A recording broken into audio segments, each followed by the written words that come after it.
I got a frickin' Omicron. Ain't nobody got time for that.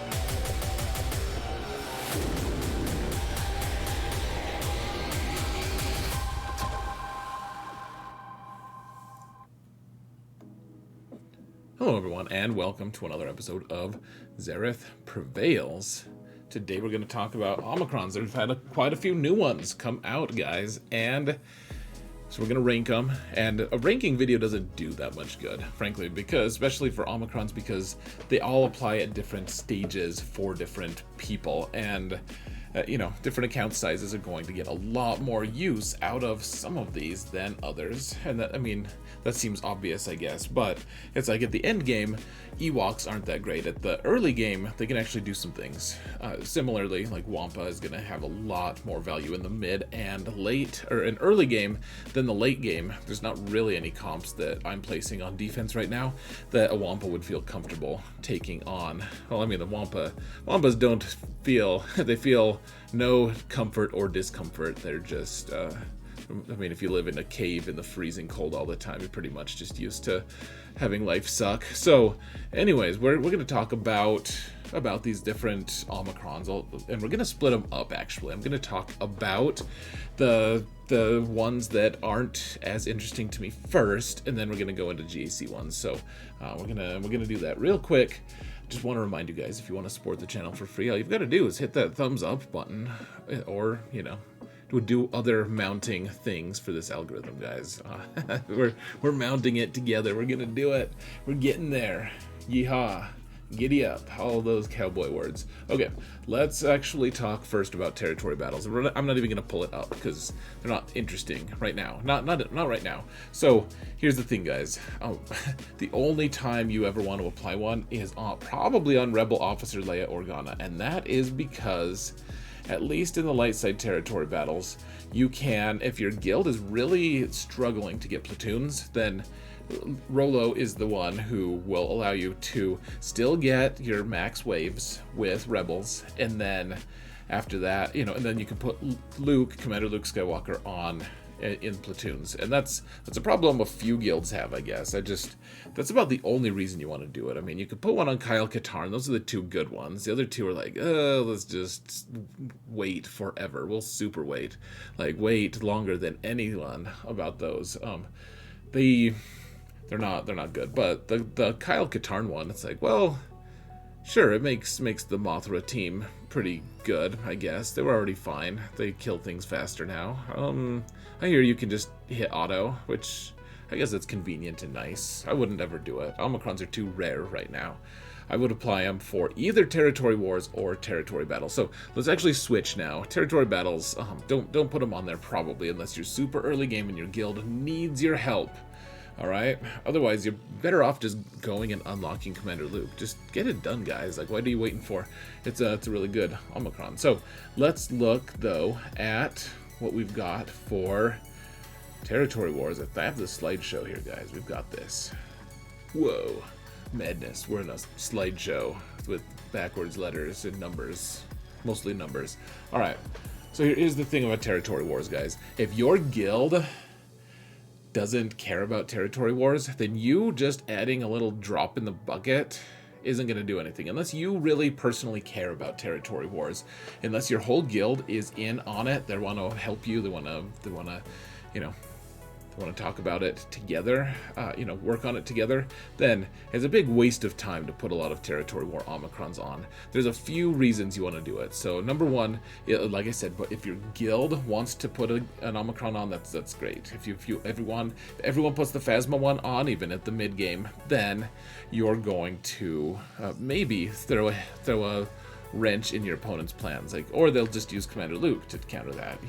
It's nothing too crazy, but if that's one reason to do it. If your whole guild is buying in and you all want to contribute, or just a big group of you're like, yeah, we've got like the 25 of us who just like to kick total ass in territory wars, then I guess that's a good way to spend your Omicrons. I don't like to do it personally, but the other reason would be if you just find a lot of personal enjoyment in them. If it's just like, you know what, Mara Jade just completely wrecks such and such, then Awesome. That's cool. Good for you. Like, just go do it. So, you know, if you have a lot of fun, that's great. If otherwise, I guess there's one other one, guys. It's if you want to change guilds and you want to get into a territory war guild, there are the top tier ones. Like right now, my main account couldn't get into one because I have mostly just GAC Omicrons. I don't have it. I have one Omicron on Scion of Django, and you need two for that. So that's the other reason to do it. If you want to get into a pretty good territory war guild, there's going to be a baseline of how many Omicrons you have on your good characters, or on the Omicron characters for territory wars. And if you don't meet that quota, then you're probably not going to get in. So it's your call. I don't love territory wars myself, but I know that I'm not the only person. I'm not the person with the sole arbiter of truth here. So anyways, the rankings are in general, and you know, every territory war guild is going to say something different, but Mara Jade is, I think, the clear-cut number one. That's the one that everyone would have, if they were like, okay, look, we'll let you in if you apply one of these, and it's going to be Mara Jade. And even if you don't have her 7 stars, which now she's farmable, so you know, start working on her at least, guys. She is amazing across all game modes, but she's the number one. And she's easy because it's just one character and she makes the whole squad really good. Then we have Scion of Django, and you need the lead and the unique, guys. Those are the two that go hand in hand. You need both if you want them to be. If you want to be able to kill Galactic Legends with him and the team, then you've got to do it. You've just got to bite the bullet. And I have not bitten the bullet. My teeth are like touching the bullet. Because my main account only has the lead. The lead is more important, but the unique is also quite important, guys. So get those ones. Next up is maybe potentially Scion of Django. And here's the thing. I know that not everyone even has Scion of Django unlocked right now because it's a Conquest character, and who wants to play Conquest? I don't want to play it. You guys don't want to play it either. We're all in this endless loop of not wanting to play it. I know some people are crazy and actually like it, but I don't love it. And you know, I feel obligated to unlock all these characters, though, because as a content creator, we got to do it, guys. We got to do it. We're mounting the algorithm. Wait, that's a different thing, but we are doing that as well. So, anyways, Django is good. He's good. That's probably the 4th one. And then if no one has Scion, then I don't know. Like, do you really want to put one on Embo? I just know. I don't even know what team comp it's going to be on, guys, but I know that the one on Embo is something that a few different top guilds are telling their people to put on, and I don't know why. I have no idea why. I don't know what the team comp is. We'll see that eventually, but apparently the Embo one is not garbage. So, and it looks good. It looks like it makes him stronger. I'm not going to apply it anytime soon. And then finally, Phasma. These are the only ones that are worth a damn. The other ones are all just total garbage, unless you just want to, like, have fun, or they're waiting in the wings. It's like the Darth Sidious one could end up being really good if we get the right characters to join with it. So, anyways, Phasma. It's been proven to impact territory wars positively if an entire guild does it. But if you don't get your whole guild, or at least a big part of them, to do it, then it's not worth anything. Or it's not worth as much. And just keep in mind, guys, just because you have a really awesome Phasma squad in Territory Wars, it doesn't work the same way in GAC. I've killed a lot of those squads on my alts because people just apply that, or put that whole team down on defense, and I'm like, wow. That was foolish to the extreme. Anyways, that's the territory wars, guys. Let's go to the game and talk about the GAC ones, because GAC ones are, they're the ones that are more interesting to me. They're the ones. Here we get Wampa. It's a new one. It's fancy. It's awesome. And I guess the thing, before we jump in, though, I do want to say, the thing that I'm looking at is how can they change, transform a squad from one thing into another. Like, if you put an Omicron on, how much of an impact is it going to have on your roster and your ability to counter things in general? Like, that's at the end of the day, GAC is a game of it's all about making sure you have the right counters, right? And so it makes sense to me that the way we would judge the Omicrons is, does it actually move the needle in terms of what things you can counter and what things your roster is able to do? So, with that being said, let's go to the game. Whoa, we're in the game and Star Killer is number one? Madness. Here, actually, let's go to the bottom here. What? Oh, madness as well. Oh, you guys saw the Omicron report in the back. Okay. All right, so Star Killer is the first GAC Omicron, and obviously if people don't have it, then it doesn't get to be your number one, but it's his unique Omicron is, it gives all kinds of awesome things, guys. I always forget which one it is here. You'd think that if it was so good, I'd actually remember that crap. But yeah, so with GAC, so he does all these things, but when you're in GAC, then all allies gain another 35 speed, then debuffed enemies deal less damage. Sith ally uses basic ability, Star Killer assists, like there's all this stuff. You guys can read it, but it is amazing. It is so good, guys. And this is the only way the team is good. If you don't have it on him, then the team isn't good. It's just garbage the way it is on all the other game modes. Like I remember when Star Killer was just like randomly unlockable, there's just a really brief window that you could unlock him and actually use him in territory wars. And so there's one of the top end guilds who were like, yeah, we got like 20 of these Star Killers unlocked and he's Relic 8 and we're all ready to go. He's modded. And then they realized that he's worthless in territory wars, and I had a long hard laugh because, not that I wish them ill, it's just he's not good at territory wars because his unique is the only thing that makes him good, and his unique only works in GAC. So he's a transcendent character in GAC. You kill Rey teams really easily. You can also kill Supreme Leader Kylo teams with him with a different build. And then I've also just recently killed a Jedi Master Luke team. I've killed Sith Eternal, or I've seen someone kill a Sith Eternal team. So, and he can kill all he goes toe to toe with Galactic Legends. He won't win every single fight, but he does really awesome. So he's the number one, guys, undisputed, if you can. If you don't have him, then obviously just move on. Zam is the next, and I know we've debated back and forth.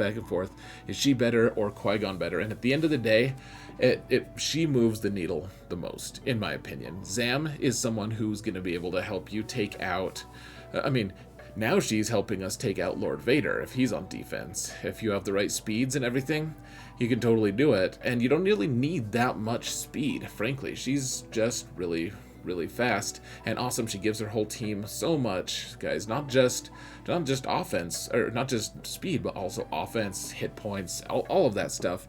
She's the one who allows you to counter easily any Darth Revan team, as long as you have the right bounty hunter squad, of course, and you have the right relics, etc. But she'll let you beat any Darth Revan team out there, even the fastest ones, as long as you have your bounty hunters at a decent speed. She will also let you beat some General Skywalker teams. You can beat all the different Beskar Mando teams. You can kill, like I said, Lord Vader. You can help double tap against a Jedi Master Kenobi team, even, as long as they don't have a really fast R2-D2. You can actually snipe out their cat before they get a turn. And so there's all kinds of things, guys. She moves the needle the most. She makes a team of good characters that have to be ruinously fast on their own individually. She turns them into a really, really, really strong squad that counters a lot of things. It's extremely versatile. I've leaned heavily on this Omicron, guys. If I had to choose one to reapply immediately, I would probably put it on her, well, unless it was Star Killer. That being said, Qui-Gon's is quite good, because if you can spare Anakin, which a lot of people can these days, you can still take out a lot of squads. The thing is, whereas Zam is like, yeah, you're gonna kill that Darth Revan team. Even with kind of, some lower gear characters, you're going to kill that Darth Revan team. With Qui-Gon, it's like, well, you might. You probably... Like, can I get back to you on that? Like, he's not a sure thing, guys. He's just not. He boosts his team a lot. He does. There's no question. But like, his ceiling really is kind of Darth Revan. Like, they've already built into it now, especially after the nerf. They've built in that you can't kill a Galactic Legend with him, which I think is pretty fair. I think that's fine. But that makes him, just less useful. Like, when you go into a fight and say, maybe, that probably works, that, potentially works. maybe you need to find a new squad or a different, like, yeah, it's great. You can get good banners. You can also, usually you don't get a 65 with this. It's not efficient. As opposed to the ZAM Omicron, you usually get efficient banners as well.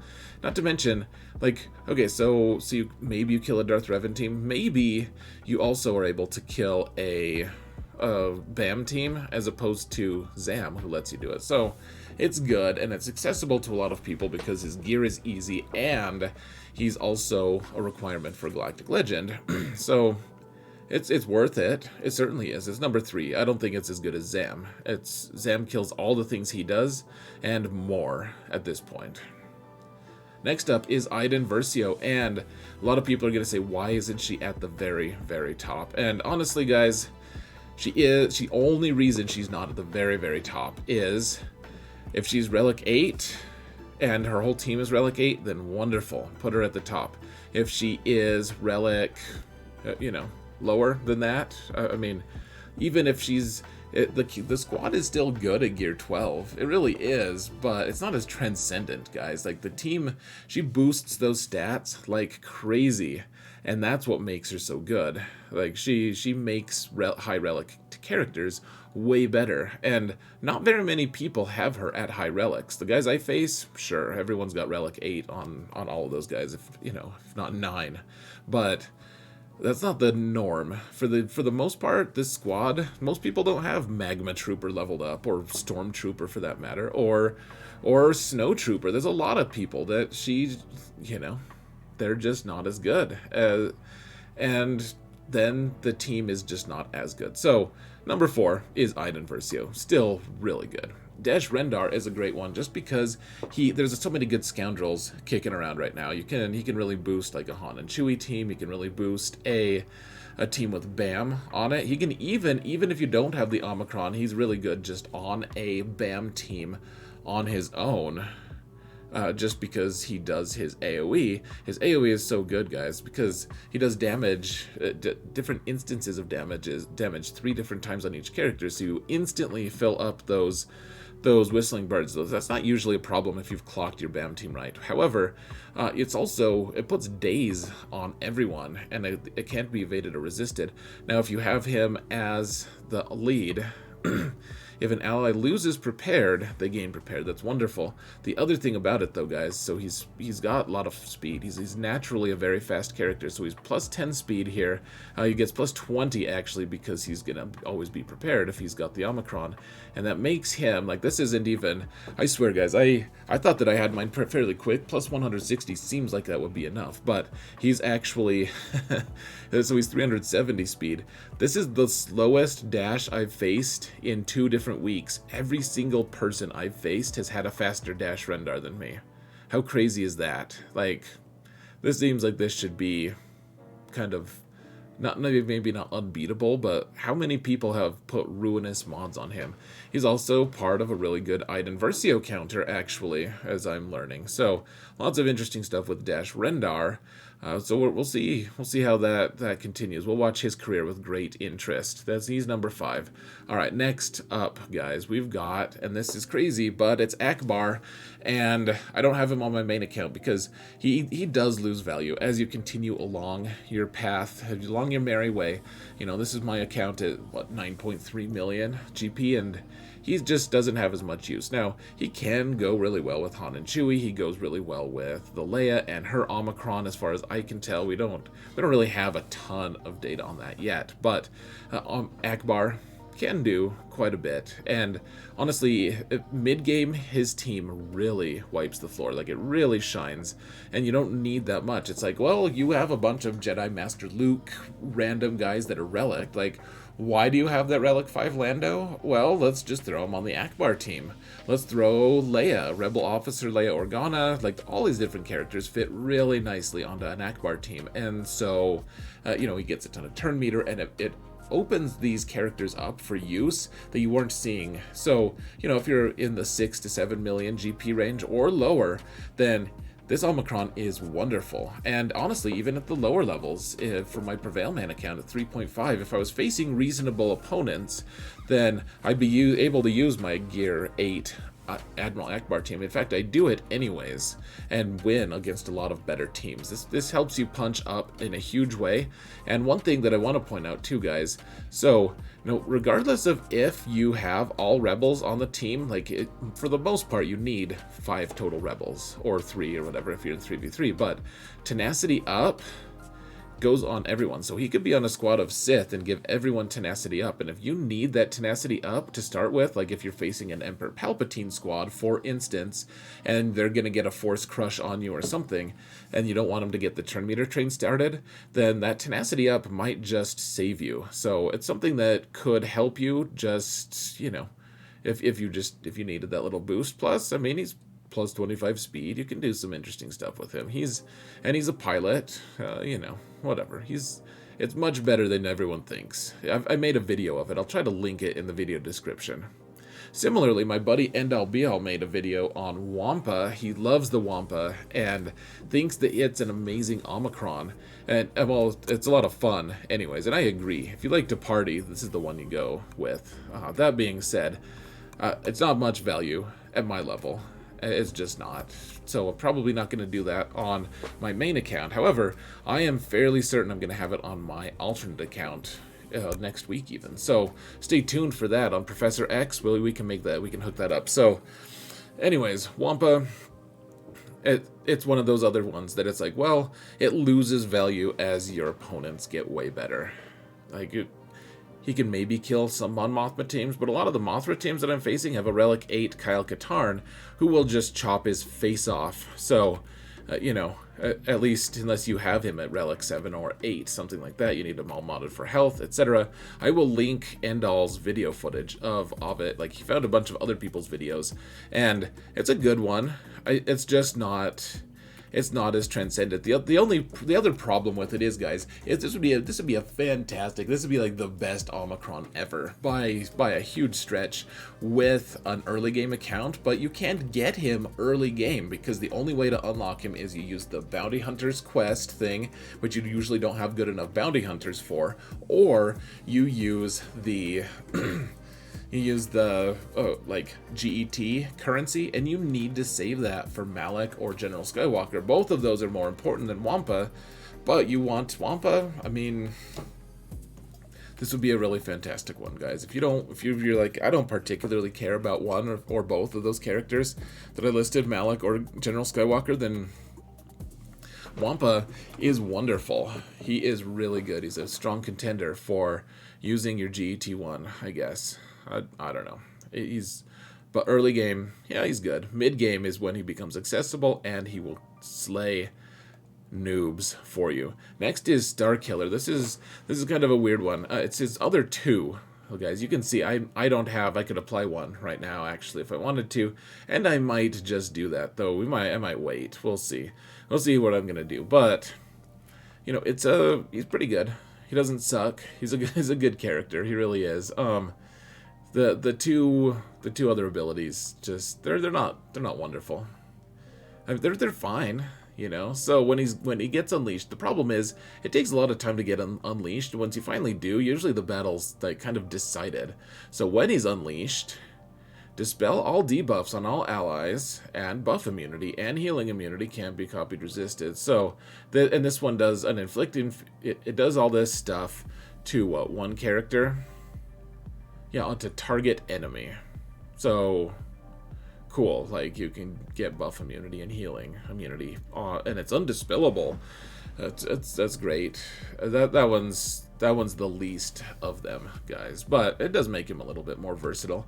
All right, this other one is a little better. It's dispel all buffs on all enemies, and on top of that, so when you do that, then you deal 25% more damage for each buff dispelled. So his AoEs against Jedi can be legendary if you get that one. If you're in a situation to use it on Jedi, you have to be unleashed first. It's a whole thing. Oh wait, do you need to be unleashed?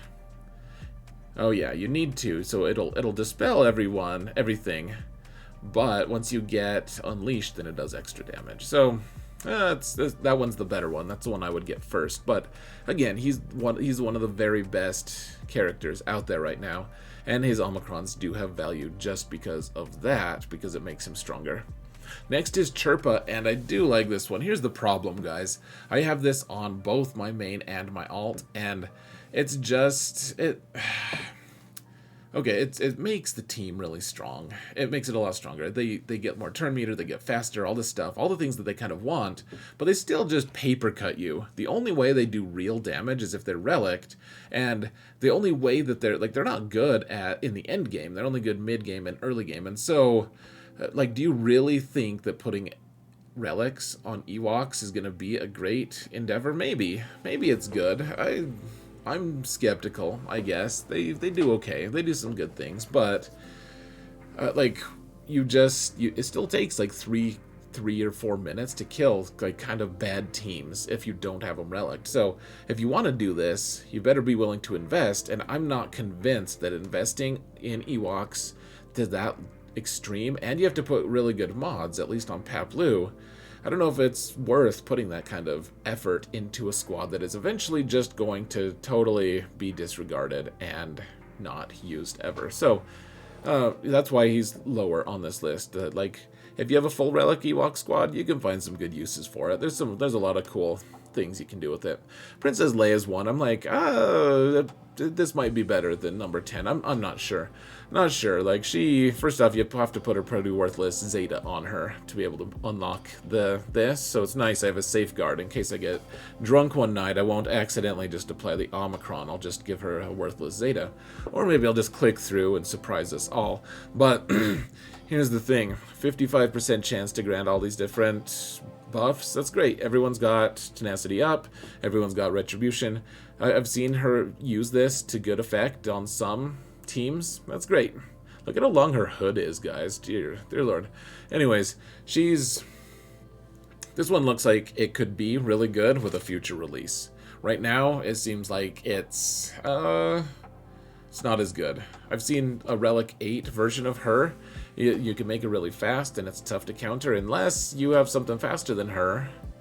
In which case, I mean, it's not that much fast. It's not very hard to outspeed her, even if you put ruinous speed mods on her. So, I would leave this at home, but it seems okay. All right, so those are the 10 best ones, folks. And then, I guess 11 if you count Star Killer. And then Darth Talon. This one might really be way better than I'm giving it credit for. It's probably better than the Leia one, at least. It makes Traya squad specifically tailored for Traya. It does some good stuff. It's fine. It doesn't suck. It's I don't feel like it moves the needle that much, frankly, but maybe I'm wrong. I haven't seen convincing footage yet. Maybe we'll see, guys. I think if you really want to take your Traya squad really seriously, you're gonna eventually want this Omicron on her.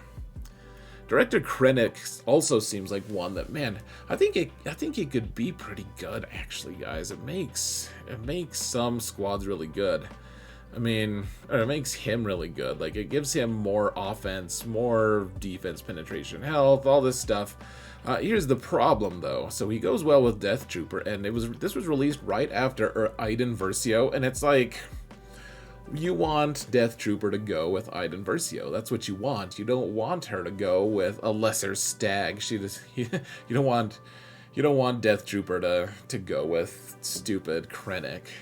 But I mean, and that makes me sad because I even have the Death Trooper Zeta, actually. Not like a proud moment for me, but I do have it, and they could really synergize well. So what we need is maybe we get Scout Trooper, and he can replace the output on an Iden team or something. I'm not sure, but one way or another, guys, it seems like, I mean, like Krennic and Death Trooper ignore taunt. Like, maybe we just need one more character released or something. This one's waiting in the wings. This one's someone I've been tempted to apply a few different times on a couple different accounts, actually. So it's worth keeping an eye on. Right now, it's just not gonna move the needle that much. And then finally, Rose. She's also okay, actually, contrary to what people think. Like, this one, I know that I ranked it last, but mostly that's just because I think she's annoying. But also, she does some cool, like, you don't need all of the extra turn meter, I guess. That's the main thing to me. You don't need the extra turn meter, and so, what you doing with it? I mean, anyways, guys, that's the final list. Let's Here, I'll show you the final list. I have it somewhere here, guys. I'm sure I have it. Here we go. Kind of. Let's see. There we go. Here's the list, guys. So, yeah, that's it for March 22. Let me know, of 22. Let me know what you guys think. We're not going to do one every month, but there's been enough new characters. I wanted to give you guys a rundown of what things are. I'm going to put that Akbar Omicron video link in the description. Also, check out the one by Endall about Wampa. It's pretty cool, and he's very insightful. He's got a lot of really cool stuff. So, yeah, guys, we're going to do this again eventually. I'm excited. Let me know what you think it should be changed. Which one is best to you? What's your favorite one? I would love to hear what you guys' thoughts are in the comments. So everyone, thank you all so much for watching. And remember that in all things, Xerath prevails.